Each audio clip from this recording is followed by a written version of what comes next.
Olá, boa noite, tudo bem? Bem-vindo a mais uma célula virtual. É um prazer estar com você nesta tarde para quem está em Los Angeles, noite para quem está no horário de Brasília e muitas outras partes do mundo também. Quero convidar você a abrir sua Bíblia no Salmo 23 e vamos orar. Pai, muito obrigado pela oportunidade de agora estarmos tua palavra. Fala mais uma vez conosco, edifica-nos e exorta-nos pela tua palavra, mas dá-nos também o consolo da tua palavra. É nossa oração, em nome de Jesus. Amém. Amém. Temos estudado o Salmo 23, temos meditado nele e hoje nós chegamos ao versículo 5, a parte que diz: unges a minha cabeça com óleo, o meu cálice transborda. É a segunda parte do versículo 5. O que significam estas palavras? Possivelmente, a ideia de ungir a cabeça com óleo aqui tem dois significados. Um é que, segundo um pastor, os pastores de antigamente, os pastores de Israel, ungiam, ou seja, derramavam óleo sobre a cabeça de suas ovelhas, sobre o topo da cabeça, a volta da boca, das narinas e das orelhas, porque havia uma época do ano em que havia muita infestação de insetos, e alguns desses insetos, como por exemplo moscas, penetravam na cabeça das ovelhas através dos ouvidos, das orelhas, e chegava até o cérebro e começavam a comer o cérebro, que deixava as ovelhas loucas, fazendo com que elas corressem e batessem com a cabeça em pedras, que muitas vezes levava à morte. É uma possível interpretação do que isso significa, que unges a minha cabeça com óleo. Porém, se você prestar atenção, no versículo 5 e no versículo 6, o salmista, Davi, muda um pouco a figura. Ele até aqui vem falando de Deus como seu pastor e ele como ovelha. Agora, porém, parece que ele muda a figura de Deus, passa a ser o anfitrião e ele o convidado. O hóspede que é recebido na casa do anfitrião. Neste caso, o hóspede que é recebido na casa de Deus, na casa do Senhor. Era comum em Israel, quando alguém visitava uma pessoa, o anfitrião mandar lavar os seus pés e ungir sua cabeça com óleo. Você pode perguntar por que isso? Era um costume, como hoje nós temos o costume de lavar o rosto com água, lavar as mãos, especialmente em tempo de pandemia, estamos lavando as mãos todo o tempo. Assim era naqueles dias. Quando alguém chegava a uma casa, o dono da casa mandava lavar os pés, ou se ele não tinha um empregado, um escravo, ele trazia pelo menos uma bacia com água para que o visitante, o hóspede, pudesse lavar os pés. Porque muitas pessoas viajavam a pé, e mesmo quando viajavam a cavalo ou montado em algum outro animal, porque normalmente usavam sandálias, e não sapatos fechados como nós, os pés se enchiam de poeira. Então era esse o costume. E também se lhe dava óleo ou azeite, né, para que a pessoa pudesse limpar a cabeça, e também funcionava mais ou menos com um pouco de brilhantina, né? Se você não tem brilhantina, sabe o que estou falando. É como esses sprays que hoje muita gente usa nos cabelos, não é? Bem, então aqui a ideia é essa, de que o salmista agora, você, eu, somos recebidos na casa do Senhor. E quando ele nos recebe bem. Ele unge a nossa cabeça com óleo. Mas não para aí. Ele diz também, meu cálice transborda. Ovelhas não bebem em cálices. Então aqui realmente a ideia é do anfitrião e do hóspede. Você tem uma mentalidade de escassez ou de abundância?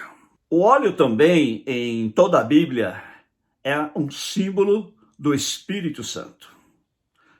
Quando o salmista diz, unges a minha cabeça com óleo, nós podemos fazer uma conexão com o ministério do Espírito Santo em nossas vidas.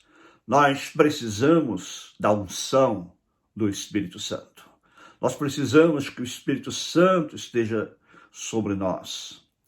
A Bíblia diz, em todo tempo sejam alvas as tuas vestes e nunca falte o óleo sobre a tua cabeça. Aqui há uma aplicação literal a isso, mas também há uma correlação com a vida espiritual. Manter nossas vidas puras diante de Deus, manter nossas vidas limpas diante de Deus, manter o nosso coração puro diante de Deus e também manter a unção do Espírito Santo.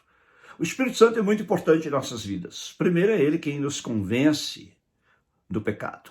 Quando nós ouvimos o Evangelho, é o Espírito Santo quem trabalha em nossos corações para produzir convicção de pecado. Jesus diz que quando o Espírito Santo viesse, ele convenceria o mundo do pecado, da justiça e do juízo. Então o Espírito Santo é quem começa o trabalho, a obra de Deus em nossas vidas para levar-nos à salvação. É ele quem produz em nós a convicção de pecado. Quando somos salvos, ele também nos purifica, ele nos santifica e ele passa a habitar em nós, conforme a promessa que Jesus deu aos seus discípulos. Até então, o Espírito Santo habitava com as pessoas. Vez ou outra ele vinha sobre alguém, como veio sobre Davi, como veio sobre Sansão e outras pessoas, profetas do Antigo Testamento, por exemplo, para um cumprimento de uma missão, mas ele não habitava nessas pessoas. Mas Jesus disse, o Espírito Santo que vive com vocês, está com vocês, mas habitará em vocês. O Espírito Santo vem morar em nós quando aceitamos a Jesus Cristo como nosso Senhor e Salvador. Mas o ministério do Espírito Santo não termina aí. O Espírito Santo é quem intercede por nós diante de Deus, porque nós não sabemos orar como convém, diz a Bíblia em Romanos capítulo 8. Então esta é também uma função do Espírito Santo, interceder por nós, rogar por nós com gemidos sobremaneira inexprimíveis, diz a Bíblia, para que nossas orações sejam ouvidas por Deus e sejamos atendidos. Por mais que você pense que sabe como orar, a Bíblia diz que nós não sabemos orar como convém, mas o Espírito Santo intercede por nós com gemidos sobremaneira inexprimíveis. E é o Espírito Santo também quem nos capacita para realizarmos a obra de Deus na terra. Qualquer ministério, qualquer serviço que você for exercitar para Deus nesta terra, você precisa da capacitação ou unção do Espírito Santo. Então nós dependemos do Espírito Santo em todo o tempo para vivermos a vida cristã e para fazermos o trabalho cristão, o ministério cristão. Então, há aqui uma correlação sobre esta necessidade de dependermos do Espírito Santo e mantermos-nos em comunhão com Deus para que a unção do Espírito Santo flua constantemente em nossas vidas. A unção no Velho Testamento, que era aplicada com óleo ou azeite sobre reis e sacerdotes, falava de separação. A pessoa ungida é uma pessoa separada para Deus, para trabalhar para Deus. A pessoa que é ungida pelo Espírito Santo recebe um sinal. A cabeça ungida, então, aqui é um símbolo, um sinal da separação da pessoa para Deus. Você tem se separado para Deus? Você tem se consagrado a Deus? Do que é que devo me separar e para o que é que preciso me separar? Você deve se separar do pecado, daquilo que não agrada a Deus, daquilo que não faz parte do propósito de Deus para a sua vida, conforme revelado nas Escrituras. E você se deve separar para quê? Separar-se para o serviço de Deus, separar-se para exercitar os dons que Deus deu a você, para que você exerça um ministério, um trabalho para Ele. Qualquer que seja a obra que você faça para Deus, você necessita ser separado, consagrado a Deus. Você precisa da unção do Espírito Santo para realizar a obra de Deus. Talvez você diga, mas meu ministério no reino de Deus é tão pequeno, é tão sem importância, não é algo tão espiritual, mas relacionado a coisas materiais. Não importa. Você precisa da unção do Espírito Santo. E também, quando você se consagra a Deus, Ele consagra você. Ou seja, Ele enche você com o Espírito Santo para a realização do serviço dele, qualquer que seja, do ministério que Ele confiou a você. Então há dois lados da consagração. Você se consagra a Deus E ele consagra você, ele reveste você com o poder do Espírito Santo para você fazer a obra dele. Jesus disse: vocês receberão o poder do Espírito Santo para serem minhas testemunhas. Então, para sermos testemunhas de Jesus, para falarmos de Jesus e também para vivermos para Jesus, nós precisamos consagrar-nos a Deus e ele então nos enche, nos reveste com o Espírito Santo para realizarmos aquilo que ele nos chama a fazer. A segunda parte do versículo diz: o meu cálice transborda. Nós já falamos aqui várias vezes como Deus supre as nossas necessidades e ele nos dá mais até do que necessitamos, porque Deus é um Deus que tem prazer em nos abençoar. Então ele nos abençoa com abundância, ele nos abençoa a tal ponto que nós transbordamos com suas bênçãos. Agora a pergunta é: você tem uma mente de escassez ou você tem uma mente de abundância? Muitas pessoas têm a vida cheia de problemas. Suas agendas estão cheias, suas emoções estão sobrecarregadas, as pessoas estão super estressadas, estão super ansiosas, estão sentindo-se sob um peso, e estão cheias, mas cheias não daquilo que Deus dá, cheias não da provisão de Deus. Por que é que nós nos deixamos encher por estas outras coisas? E é que muitas vezes é por causa do medo. Medo de perder alguma coisa. Então, por exemplo, a pessoa às vezes ela tem medo de que ela um dia poderá ficar sem dinheiro, ela não poderá ter as coisas, então ela começa a fazer, ela começa a comprar coisas, a gastar seu dinheiro, às vezes já não tem dinheiro, coloca no cartão de crédito. Essa não é uma mentalidade de abundância, é uma mentalidade de escassez. É a escassez que nos leva a fazer essas loucuras. Às vezes não é uma escassez material, mas é uma escassez aqui dentro, do coração. O coração está vazio, a mente, a pessoa se sente infeliz, então ela tenta preencher esse vazio com coisas, ou ela se sente vazia quando ela está sozinha. Há pessoas que são assim, quando estão sozinhas, elas não conseguem ficar sozinhas. Então elas têm que fazer alguma coisa, ou ligar o rádio, ou a televisão, tem que falar com alguém pela internet. Por quê? Porque o coração está vazio e elas têm medo de ficar sozinhas, sempre precisam ter alguma coisa.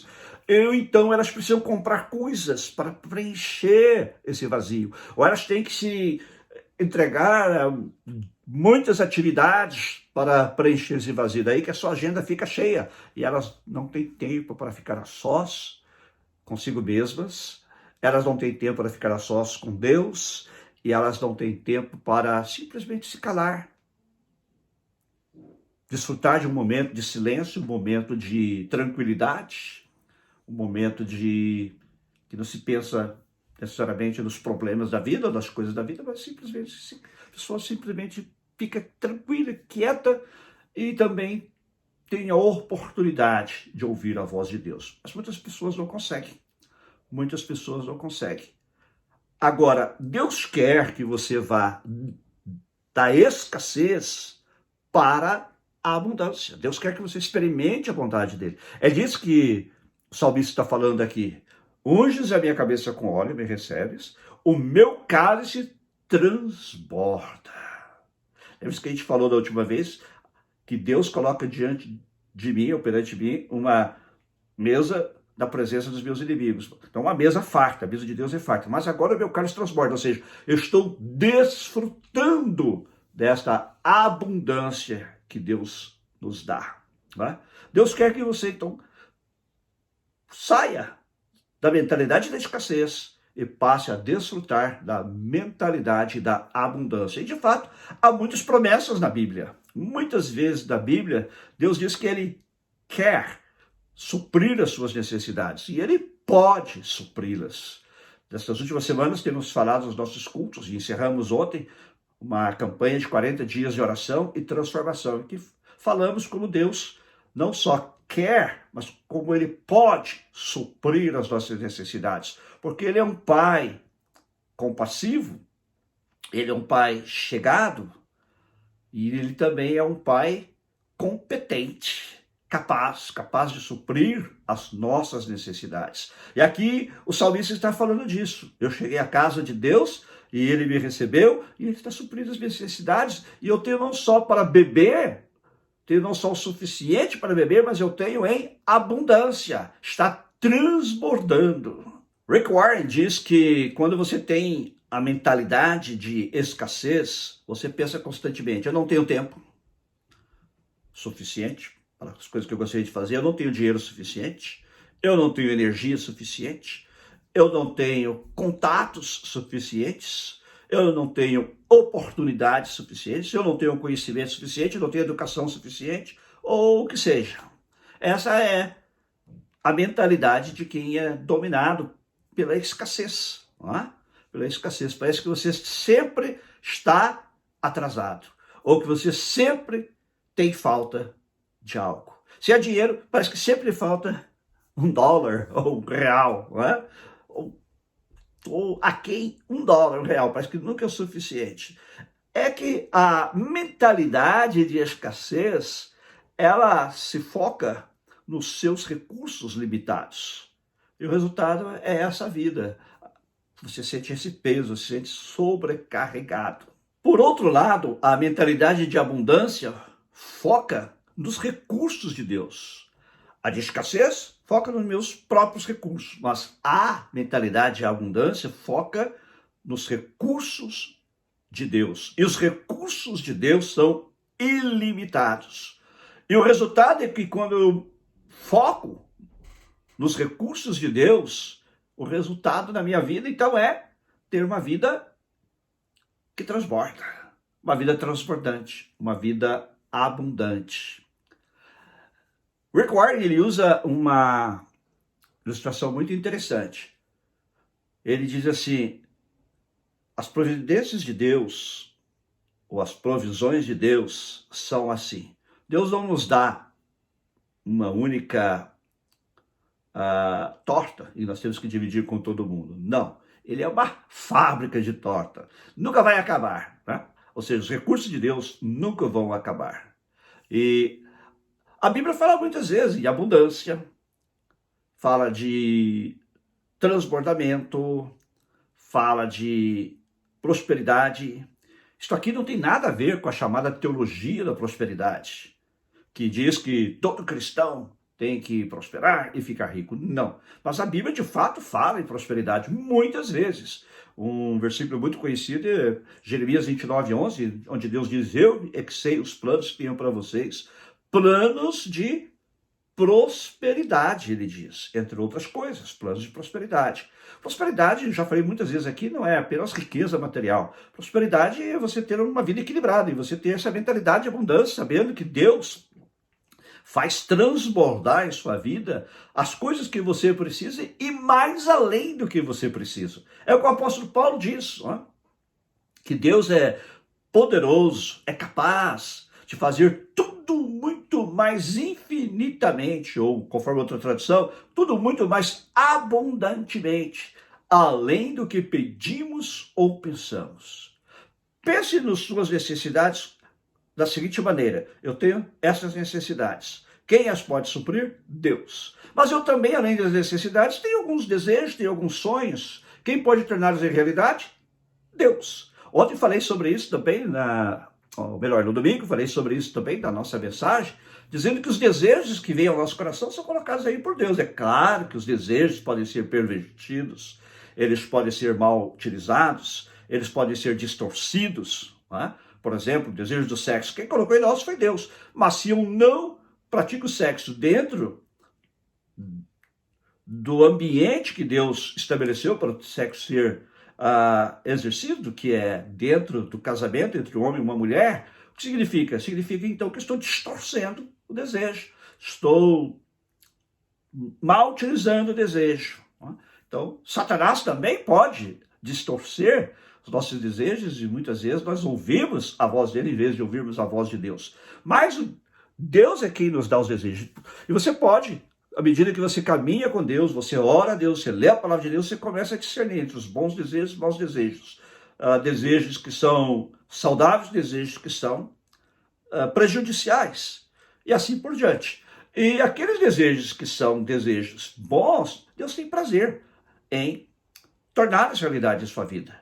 Ele coloca uma condição. Qual é a condição? Essa condição está nos Salmos, no livro dos Salmos. Vamos ver. Se você tem sua Bíblia aí, Salmo 37:4. Deleita-te também no Senhor e Ele te concederá os desejos do teu coração. A condição, então, é deleitar-se no Senhor. O que é deleitar-se? É ter prazer. O que a Bíblia está dizendo assim, tenha seu prazer no Senhor. Que o centro da sua vida seja Deus. E então Ele te concederá o que deseja o seu coração. Deus é um Deus bom, Ele quer o nosso bem. Ele sabe das suas necessidades muito antes de você mesmo. E Ele sabe também dos seus desejos. Como eu disse, os bons desejos foi Ele quem colocou.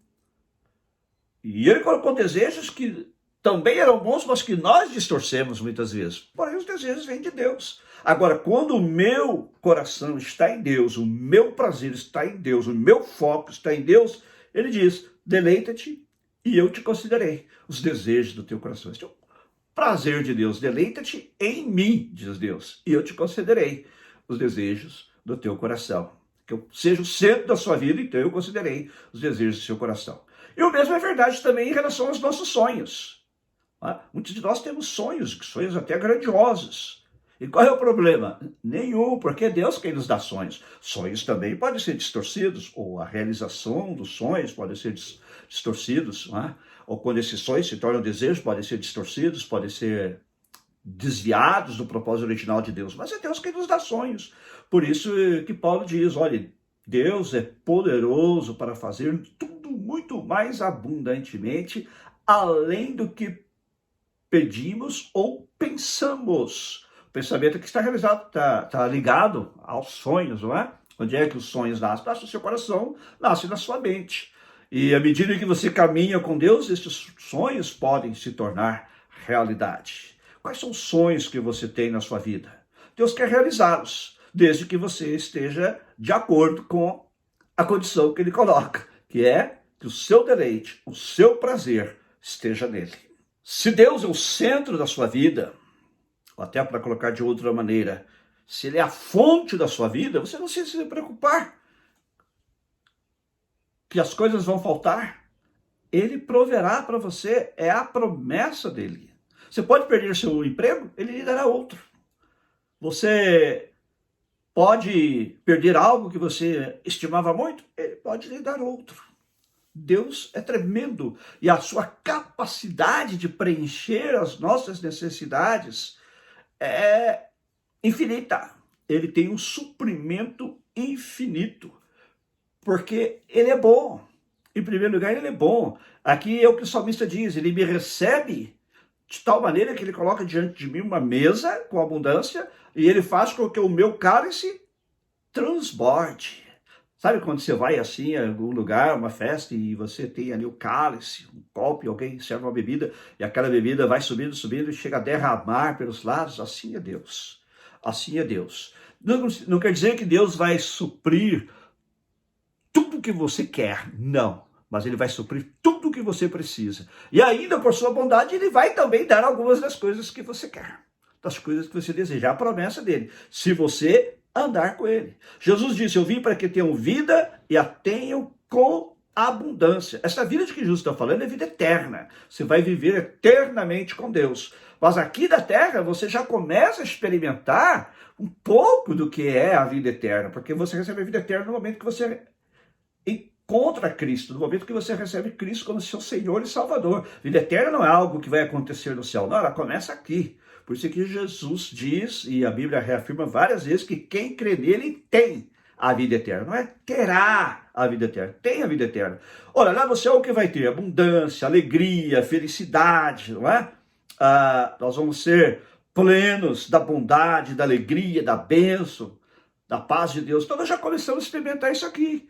Quando eu ando com Jesus, eu tenho paz. Ele diz, eu lhes dou a paz, a minha paz lhes dou. Não a dou como o mundo a dá. A paz de Jesus é tremenda. As circunstâncias ao meu redor podem estar um caos, mas eu tenho paz no meu coração porque eu sei quem é que está no controle da minha vida. Da mesma maneira, alegria. Nós podemos ter alegria. Não quer dizer que a gente não vai ter momentos de tristeza. Nós vivemos num mundo que está afetado pelo pecado. Já falei sobre isso muitas vezes. Mas, normalmente, eu experimentarei alegria em minha vida. Porque não é uma alegria que vem do mundo. É aquela alegria que Jesus diz: olha, vocês até agora não pediram nada. Peçam, e lhe será dado, para que a sua alegria, o seu gozo, seja completo. Então, Jesus quer nos dar uma alegria completa.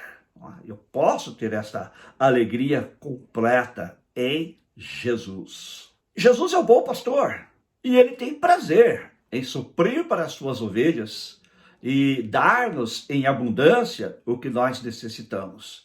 E ele pode nos dar com abundância na área da saúde, nas nossas áreas físicas, né? Saúde, mental, bem-estar, enfim. Ele também supre nossas necessidades e pode nos dar, se nós o temos como nosso pastor, também na área emocional, as nossas emoções. Eu já falei de saúde mental, mas aqui também inclui saúde mental, saúde da alma, bem-estar espiritual, né? E paz de espírito, como diríamos.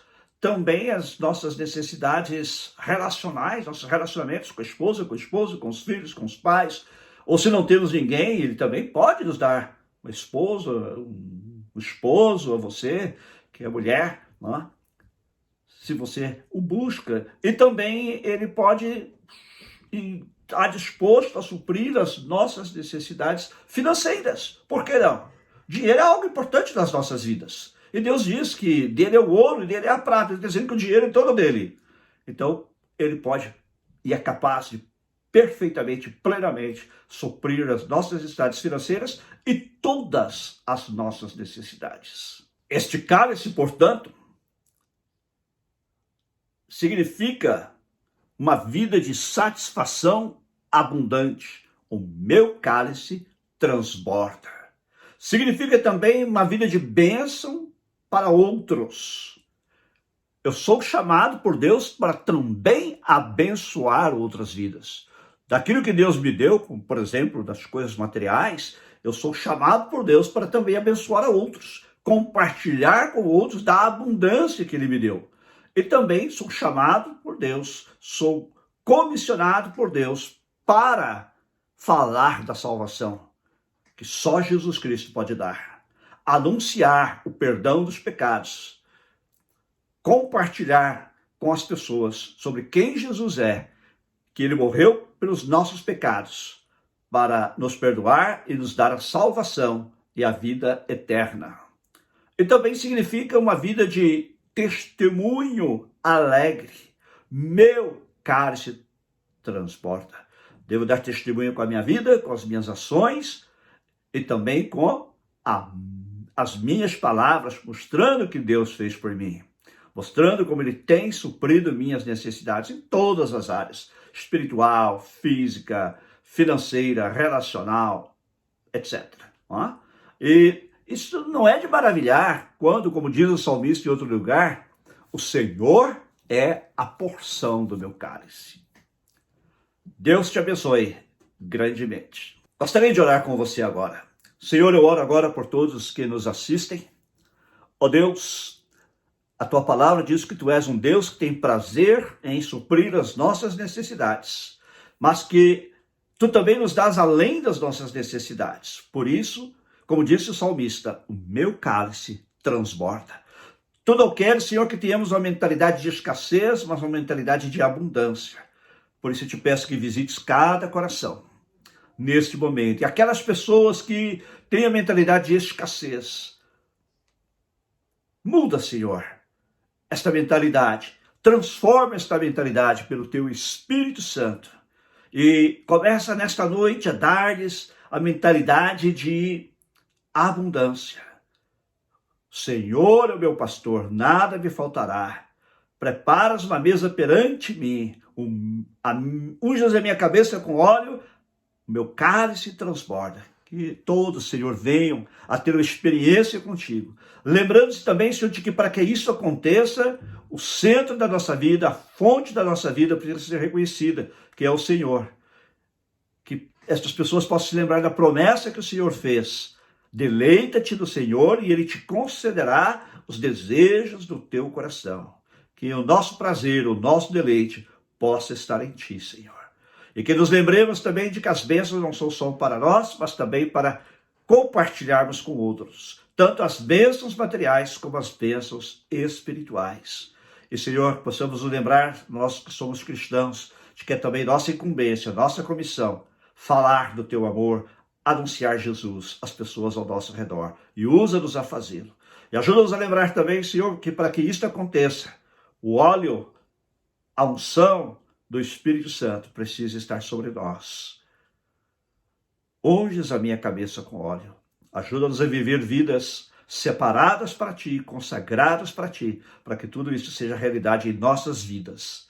Em nome de Jesus. Amém. Amém. Deus te abençoe. Se você ainda não confessou Jesus Cristo como seu Senhor e Salvador, quero convidar você a fazer isso. Faça comigo esta oração. Entregue sua vida a Jesus. Se você não conseguir me acompanhar na minha oração, porque às vezes eu falo rápido, diga pelo menos amém a cada uma dessas frases. Senhor Jesus, reconheço que sou um pecador. Reconheço que o Senhor tem me dado desejos bons, mas que às vezes eu tenho transformado, pervertido, deturpado, mal utilizado. Mas eu te peço, Senhor, me perdoa todos os meus pecados. Com o sangue que tu derramaste na cruz em meu favor. Me perdoa todos os meus pecados. Me purifica com teu sangue. Ser o meu Senhor e o meu Salvador a partir de hoje. Eu te recebo como meu único Senhor e Salvador. E me ajuda a andar nos teus caminhos e a ter meu deleite, meu prazer em Ti, para que estas bênçãos do Salmo 23 possam ser realidade em minha vida. Em Teu nome, amém. Amém. Deus te abençoe, lembrando que agora nossa diferença de horário de Los Angeles para Brasília é de apenas 4 horas. Então, nossas células e estudos bíblicos virtuais na quinta-feira, para os quais eu também te convido, são às 7h30 daqui, 11h30 da noite, no horário de Brasília. E os nossos cultos, de domingo às 4 horas da tarde em Los Angeles e 8 horas da noite em Brasília, agora pelo novo horário. Deus te abençoe grandemente. E, por favor, não se esqueça de compartilhar nossas células, nossos estudos, nossos cursos com seus amigos, para que eles também ouçam a palavra de Deus. A fé vem pelo ouvir e ouvir a palavra de Deus. Deus te abençoe.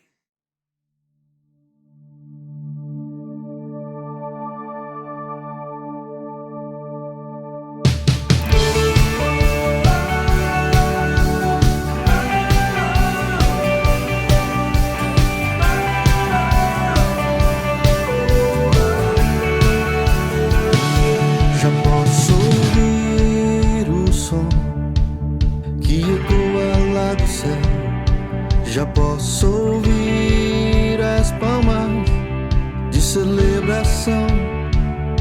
Já posso ouvir os brados de adoração a Jesus.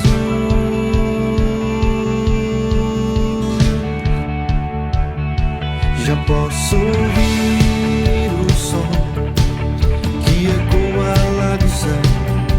Já posso